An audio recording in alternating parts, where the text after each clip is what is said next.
Hello and welcome to Atheists Talk. My name is James Zimmerman. I'm going to be your host for this show. We've got a two-part show today where our guest is going to be Jordan Peacock. Welcome, Jordan. Thank you. Jordan first came to the attention of Minnesota Atheists because he's been a member of their Burnsville book club for the past couple of years. He also was a panelist at the Minnesota Atheists November 2013 meeting.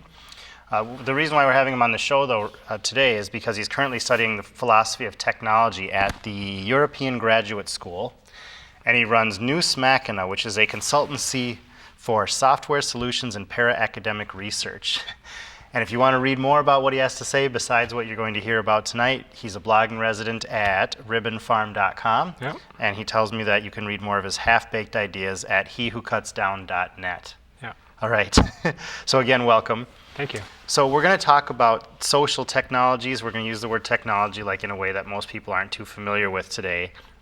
So in our first part here, let's blend philosophy with psychology and sociology, because when we talk about social technologies, we're actually going to talk a little bit about religion and even science. So maybe I'll just have you explain it. You could probably do it better than me. When you say technology, you don't necessarily mean, like, say, an iPhone or a television, do you? It's broader than that. It doesn't exclude a phone or a computer, but that tends to be the extent to which many people think of technology. Whereas in the discipline of philosophy of technology, it's much, much broader, where you're really thinking of human tool making, and those tools aren't necessarily physical artifacts. And this comes out of a lot of the early studies. This is late 1800s, early 1900s. You had people like Louis Mumford and various German thinkers who had technique, T-E-C-H-N-I-K. And then in France, you had similar people taking the same idea, and they were using technique the way we spell it. But what they were meaning was kind of this totality of things that humans have created to aid in manipulating the world. And so that included things like language, that included things like different forms of social order and ways to maintain different social structures. And you mentioned religion and science, and those are actually both excellent examples of human technology in this sense. It's a much broader sense. Because it sounds like you were briefly defining technology as tool making. Yeah. But you're saying the tool isn't necessarily a physical object. Yeah, it's not like just a the wrench hammer or a computer. The hammer. Okay, I'm sorry. Go ahead. No, that's fine. One of the people you mentioned, science, and Kevin Kelly had a book called What Technology Wants, and he uses the term technology much in the same sense as these other folks I mentioned. And he has a little section there where he breaks down science in a really intriguing way, where he lays out a historical timeline of all the major components of what we consider the scientific method. And so when did experimentation explicitly come about? When did we start talking about having double-blind experiments? When did we start talking about the need for falsifiability? And he really said the scientific method isn't one thing, it's this toolkit where there's this variety of tools that we've developed over centuries. And each time someone develops a new tool for this toolkit, you see this huge explosion in how people approach science going forward. So is it fair to just say that the scientific method is a technology then? It's a group of technologies in this sense. So the double-blind experiment would be one example of an invention that people had made, which allowed us to do, basically it allowed us to get rid of a lot of false positives, things where the experimenter was unintentionally, unconsciously manipulating an experiment in ways that they couldn't even tell if they were doing so. So when someone invented the double-blind experiment, that opened up new vistas for actually getting real results, results that could be replicated and results that could be depended upon. So let's move away from science for a minute and talk about religion, because we already just a couple minutes ago briefly mentioned that religion can be interpreted or defined as a technology. So do you want to expand on that, that it's broader than just our usual definitions? Yeah. Religion is really striking, and I think it's hard, particularly for people in a modern Western environment, to think of religion in a utilitarian fashion, because for many people it feels vestigial. It's like this leftover. It's just there. Yeah, it's just there. And a good place to go in those cases is actually anthropologists and archaeologists and people who have looked at religion in very, very different political and economic contexts. And so I actually read over the holidays a book by an archaeologist named Brian Hayden. And he was talking about a prehistory of religion. He was going back to the Paleolithic. And he's walking through the different hunter-gatherer societies. And you see these really interesting things where his hypothesis was that one of the needs for hunter-gatherers when you're in a very bleak environment where you can't guarantee year to year that you're going to have enough for your tribe, alliances are essential. And so, one way that you get alliances is through kinship. You intermarry. But another way you get alliances is through having some sort of spiritual bond. And this wasn't a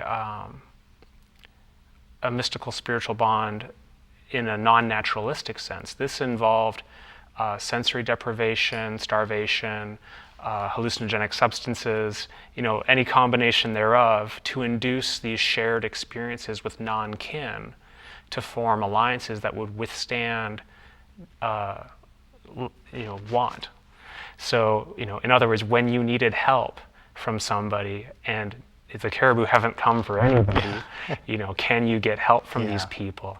And so it was a way of cementing relationships deeper or as deep as blood relationships and kin relationships. And then you see, similar things of, later when you see a stratified society in the late hunter-gatherer societies and the early agricultural societies, you see a retreat from this where the elites take on this kind of shared ecstatic experience, and they use that as a means of control and as a means of maintaining power, growing wealth, things like that.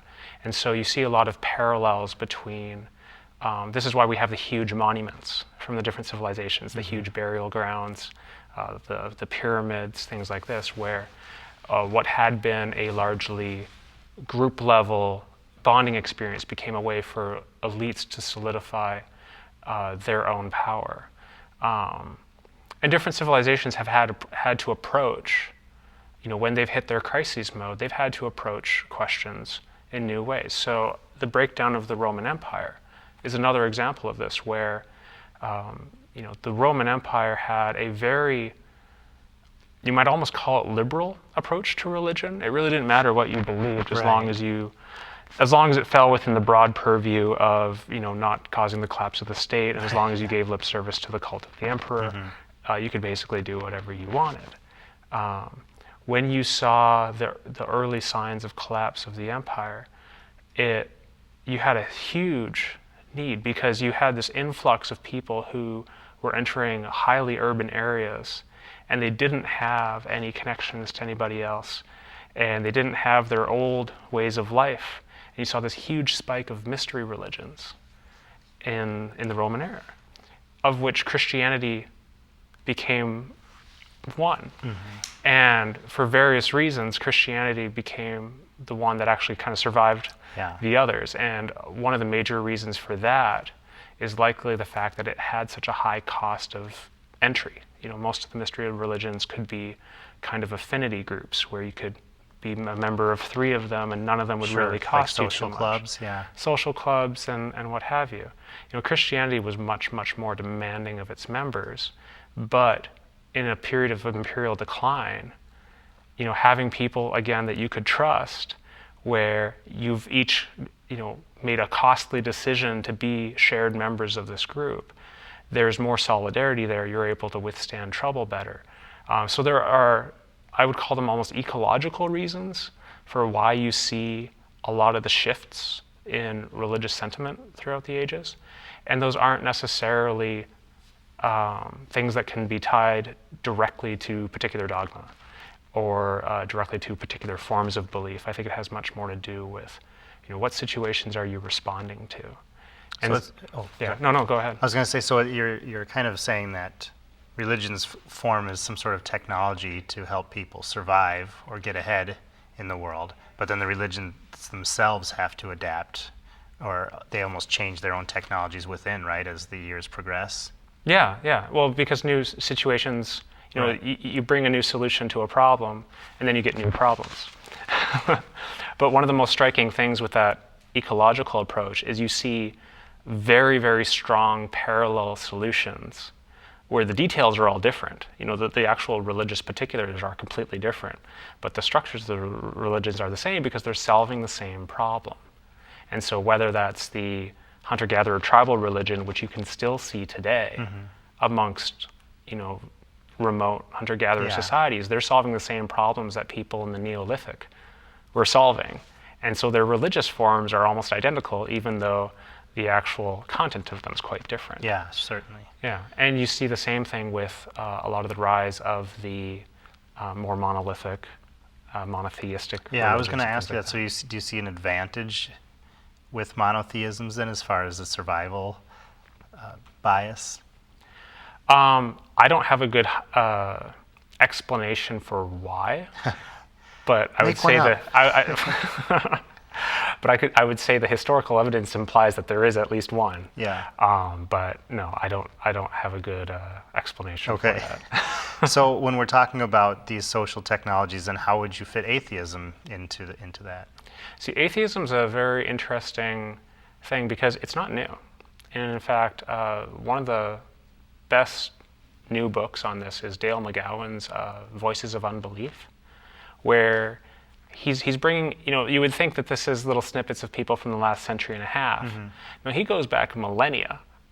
And he goes back and he pulls voices of unbelief from ancient China and ancient India and from the Middle East and all through history and from the middle of, imperial Islam and from all of these contexts. Stephen Batchelor, when he writes about early Buddhism, argues that Buddha was functionally a non-believer. In the pre-Socratic Greeks, you had people like Democritus who were basically arguing against the concept of gods or for a more material explanation of the universe. So these aren't new things. And in fact, some people would argue that this is actually a common response to certain kinds of situations. But I think I don't know what's causing the tension now. I think it's dovetailing with that rise of more of an apocalyptic fundamentalism as well. And there's some people who've just had to make a break with it. But the thing that I find most interesting is that looking at society today, I don't know that the atheist-theist division is the most fundamental division. I think there might be more interesting ones. You also wanted to talk about material religions in history. Okay. Is that another? Why don't you enlighten us on that topic? Well, that's kind of dovetailing on McGowan's and Batchelor's comments, which is that Buddha was arguably atheist. Entire sects of Hinduism are arguably atheist. Confucianism has atheist forms of it. There are a lot of the Greek philosophers, these were schools of philosophy, these were schools of ways of living in the way that the mystery religions in Rome later were. And many of these schools were utterly naturalistic. No gods. They were trying to explain the universe from first principles. Yeah. They weren't, including gods. But the way of life of them was not unlike, a monastery or a cult or what have you. And so the idea that there could be naturalist religions is something that's a little unfamiliar to people just because you don't see it a lot anymore. But I think you're starting to see bits of it, especially with the discussion of Sunday assemblies and other movements like this where people are saying, look, the social form of religion meets certain needs for some people that we don't care for the dogma of the existing forms of dogma that we'd rather lose that baggage of. But if we could, recreate something that has a shared form, but with up-to-date scientific worldview, more of an open-ended philosophy on the things where it's beyond our knowledge, and having a space where people can have community and where people can deal with life's problems in a shared context. That seems to be the need that's kind of being reached for. So you're pointing out here that there's not necessarily such a stark divide between belief and non-belief as like a fundamental dividing line between people. Or maybe it is, but what other ones would there be, though? The one that I've been thinking about a lot lately is actually perpendicular to that one, which is meaning making versus meaning unmaking. And what I mean by that is when you have, and I'll use the formalized religious context as an example, but this doesn't have to be a formalized religious context. In a meaning-making sense, it's the idea that, look, we're giving you answers, we're giving you a space to understand, and in the context of religion, that's, if you become a Roman Catholic, we will give you the answers to the world, we'll let you know where you're going after you die. It gives you everything in the here and now and afterwards, and it structures your life, and you can say, well, I'm going to do this with the rest of my life because these are the values that I hold, and these are the beliefs about the world that are correct, and it gives you meaning there. And many atheists, and I think there's been good reason because there's such a negative stereotype that people have had to overcome, but many atheists, you hear them say things like, well, just because I'm an atheist doesn't mean I don't have meaning to my life. Or just because I'm an atheist doesn't mean there aren't values that I hold. Or that I feel or like I'm not there's an ethical nothing. person. Or I don't care for my country. And so there's almost an overreaction against, which is that I think you're biased against me in this area, and therefore I have to doubly show that, just me being in the universe gives me meaning, or me ascribing meaning to my family gives me meaning. But there's another side as well. And it's on both the theist and the atheist sides. I actually encountered it on the theist side first while I was in the process of deconverting. There's a fellow named Pete Rowlands out in Northern Ireland.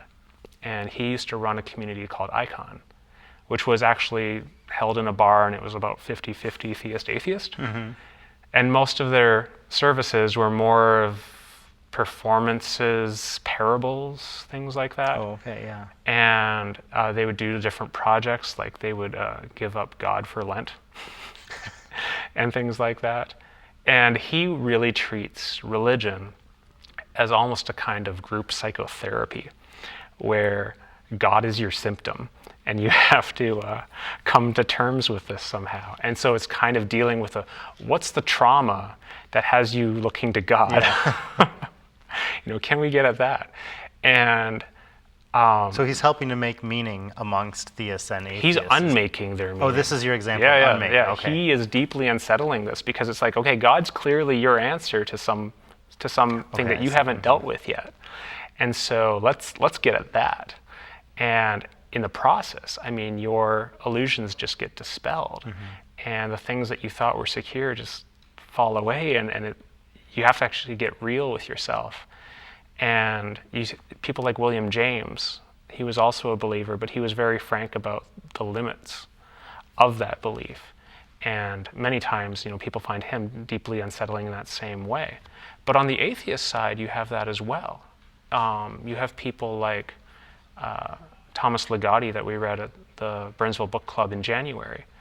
And he's a very interesting, he's a horror fiction writer, but he wrote this one book of nonfiction called The Conspiracy Against the Human Race. And he makes a very poignant argument for the human race should extinguish itself. And he makes his argument on the basis that negative utilitarianism, the best thing to do is to reduce suffering. In bringing sentient life into the world is by definition bringing someone into the world who will experience suffering in the form of death and will be aware of it. Mm-hmm. So the worst thing you can do in the world is bring new life into the world that will be aware of its own suffering. And then he makes his case around this. And I don't agree with his conclusion, but he makes this really deep divide where, and he's very frank about it, he says most people won't accept my argument, but it's not because of the argument, because the argument's solid. Mm-hmm. It's because people come to the argument with one of two kind of prior dispositions. Either, I feel that life will, that the trade-off is more positive than negative, or more negative than positive. And depending on that prior assumption is more important to that argument than the argument. And John Gray's another one where his thing is really kind of a battle like Nietzsche's, where he's really fighting a lot of the liberal humanists, where he says you don't realize it, but you're still riding the coattails of Christianity, and you haven't actually dealt with the substance of what you claim you believe. And so he's vigorous in ripping apart what he considers myths of the modern liberals. So, but in the United States, most people are religious. I'm just using the United States as an example here. So if we have people who are trying to do some unmaking, or if there's an atheist movement, isn't that kind of like a counterweight? Is there a problem with negative identity, I guess, is where I'm going with that? You have, I don't think a negative identity for a group is ultimately a stable situation. It's stable as long as you have that kind of dominant negative outside force, which in this case is not going to go away anytime in the immediate future. You have the huge religious population in the United States, so that negative identity in the United States will still be fairly strong. But there are internal fractures that you already see where people's political dispositions, or maybe their ethical dispositions, you typically see like a libertarian versus liberal, or like a virtue ethics versus utilitarian. And those aren't sufficient enough at present to really be a threat. But that's something where, like you saw in Egypt and like we might see in Ukraine, when you lose your shared enemy, but you don't actually have a shared value or shared worldview to come back to, then you just get this muddied divide of a whole bunch of minority groups that are jostling for power, and it's kind of anyone's guess who comes out. So I'm not predicting any kind of near-term implosion or anything like that of American atheism, but I do think there's reasons to move towards, what are the shared values that we're going to represent? Atheism Plus was one example of that, where people said, look, in addition to disbelieving in the God, these are some things that we hold as values. And people who came in under that Atheism Plus banner were people who were self-selecting to say, I disbelieve in a God and I share these values. Oh, okay. Mm-hmm. So that's one example of a movement. So they're looking for a positive identity then in that case. Yeah. So it was a way of kind of saying, we're still in this larger group, but there's also certain things that you can only do with people with shared values. And so it's a way to more closely target some of those actions that people take. All right. So we have about 4 minutes left, but I wanted to give people the opportunity, if they want to read more or learn more, where can they go? Do you remember the books, or should I tell you? Yeah. The most interesting ones were William James, The Varieties of Religious Experience. This was a series of lectures that he gave, the Gifford Lectures in Scotland. And it's in book form now? It's in book form, okay. Yes. Yeah, it's about 20 lectures, I think. And okay. He talks about healthy-souled versus sick-souled minds. Also valuable on the scientific side, Stephen Chapin has a book called Never Pure, which is a history of science, and I think do you have the subtitle there? Yes, Never Pure, Historical Studies of Science as if it was produced by people with bodies situated in time, space, culture, and society, and struggling for credibility and authority. You didn't have that memorized? I did not have that memorized, but I thought that's great. So these are contemporary authors? James was last century. Okay. Chapin is current. Chapin, yes. So what I'm not going to read the title again, but what is good about that book? Well, it's great because it's really indicative of science studies where you recognize that, look, we believe that the results of the science are correct, but just because that's true doesn't mean that there aren't some, all the common human foibles in the scientific creation process as well. And so it's a history of science that covers both aspects. Is he himself a scientist or more a philosopher? There's actually a field called science studies that he falls into, which is a kind of a mixture of history, philosophy, and science, yeah. And then you had one called The Varieties of Scientific Experience. Yeah, my friend Venkat at ribbonfarm.com wrote that a couple of years ago. And that's kind of taking William James' idea, but bringing it into the scientific world and saying that there's different lenses that people come to science with that aren't necessarily compatible. And then the other one I wanted to highlight was Levi Bryant, who blogs at Larval Subjects. And he's had a number of articles about atheology, which is an interesting topic that we didn't get to today. So we can talk about it in the second half, but go ahead. You can talk about Bryant's book for a minute there. Well, his blog, when he talks about atheology, what he's talking about is kind of on that meaning unmaking side, where he says it's not just atheism about gods or supernatural beings. It's atheism about transcendent explanations. So those can be material.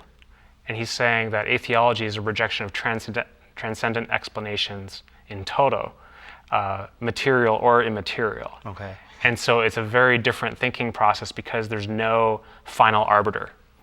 Whether that's the end of history or the revolution of the proletariat or some other idea or being.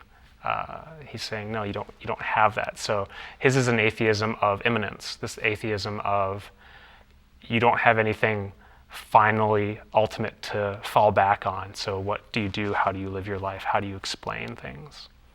And so he's online, or is this a book?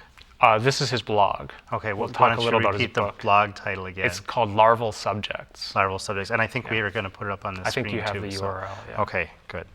All right, well, we're almost out of time, Jordan, but thank you for the discussion. Yeah, we're actually going to continue the discussion in the second half, so if you're watching this, be sure to click on part 2. But the book and website titles we'll have on the screen so that you can look them up later. So thank you again for being our guest. So thank you for watching our show. My name is James Zimmerman, and if you are interested in the show, please contact us, or even interested in Minnesota Atheists in general. We'll be happy to send you a complimentary copy of our newsletter.